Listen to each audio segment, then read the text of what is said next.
자, 이번엔 사회 기사로 좀 넘어가 보겠습니다. 이게 재판과 관련된 얘기인데요. 뭐 이런 일이 다 있었군요. 동아일보입니다. 타인 정자 인공수정 친자.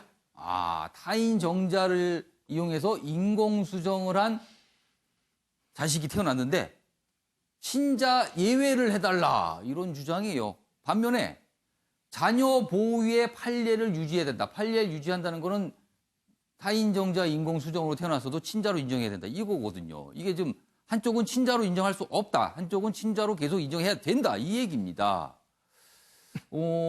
친생 추정 관련 공개 변론인데요. 여기 있습니다.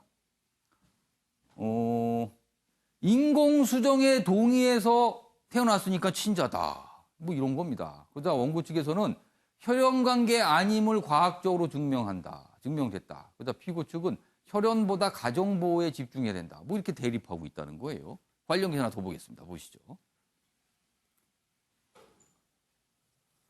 자, 타인 정자로 낳은 아이, 아버지는 아버지임을 거부할 수 있는가? 이게 핵심입니다. 이게 아버지 입장에서는 이게 이른바 내 씨가 아니다라고 부인을 한다는 거예요, 지금. 여기 있습니다. 제3자의 정자를 인공수정해서 태어난 첫째. 첫째 아이. 뭐 아이가 여러 명 있었는데 아무튼 첫째는 그렇게 태어났습니다. 인공수정에 동의하고 양육하다 이혼한 남성이 친생 부인 소송을 얘기한 겁니다. 기르다가 아이를 키우다가 이혼을 했는데 이제 내 자식 아니다라고 이제 재판을 한 거예요.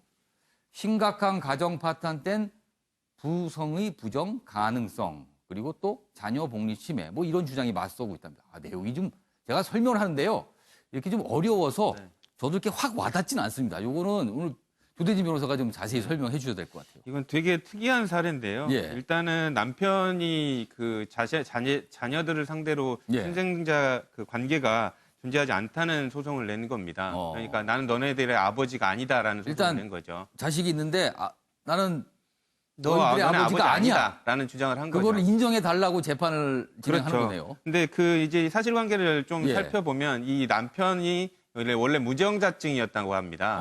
무정자증이어서 애를 낳을 수가 없었는데 이제 그 첫 번째 아이를 제3자의 그 정자를 가져와서 이제 아기를 낳은 거죠. 예. 그렇게 해서 이제 아기를 낳고 지나다 보니까 둘째가 이제 생긴 겁니다. 4년 뒤에 이제 둘째가 생겨서 보니까 내 무정자증이 이제 나았나 보다라고 이제 둘째를 낳아서 키우고 있었는데 예. 시간이 지나서 이제 이혼을 하려고 하다 보니까 그 둘째 아이가 진짜 확인을 해본 거네요. 예, 그렇죠. 그러니까 내 자식이 아니라는 걸 아는 거죠. 그러니까 영화처럼 가고 있네요, 내용이. 그렇죠. 그러니까 이제 남편은 이제 당연히 열을 받을 수밖에 없죠. 예. 그래서 첫째 아이도 내 정자가 아니었으니까 내 자식이 아니다라는 주장을 그렇게 하게 된 거죠. 자식 둘 다 내 자식이 아니다라고 인정해 달라는 거네요. 그렇죠. 근데 지금까지의 판례는 그 부부간이 동거를 예. 하지 않거나 그러니까 동거를 하지 않는 경우에 아기가 생긴 경우에만 친생자로 추정을 하질 않았거든요. 그러니까 같이 살고 있었다면은 친생자로 봐야 된다는 겁니다. 다른 타인의 정자를 이용을 했다고 하더라도. 근데 지금 원고 측은 이게 동거는 하고 있었지만 명백하게 다른 사람의 정자를 사용한 건데 그래서 태어난 아기인데 왜 내 A로 추정을 받아야 되느냐라고 지금 그 예외를 인정해 달라는 주장을 하고 있는 거고요. 그러면은 이거네요.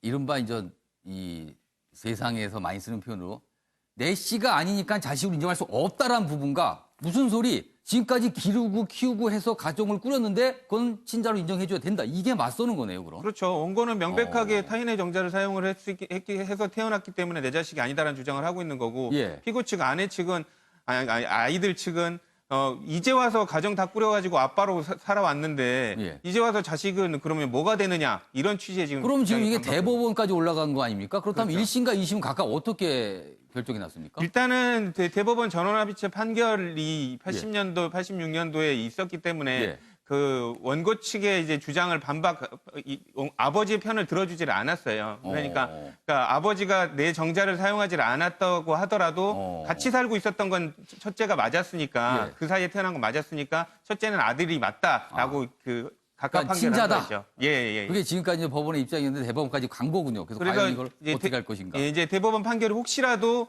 이제 이 예외 사유를 넓혀줄 경우에는 지금 이미 아이가 태어났지만 내가 아버지가 아니다라는 권리를 확인해 줄 수도 있는 중요한 그럼 판결이죠. 첫째는 일단 2심까지는 친자라고 봐야 된다는 거고 둘째는 어떻게 됐습니까? 둘째는 혼외로 태어났기 때문에 예. 친생자는 아니죠. 아, 그건 또 다른 경우가. 그렇죠. 아, 무슨 이렇게 드라마의 얘기 같기도 하고 살짝 이게 제가 아침에 보면서 야, 이런 일이 다 있군요. 막 그렇습니다, 사실은.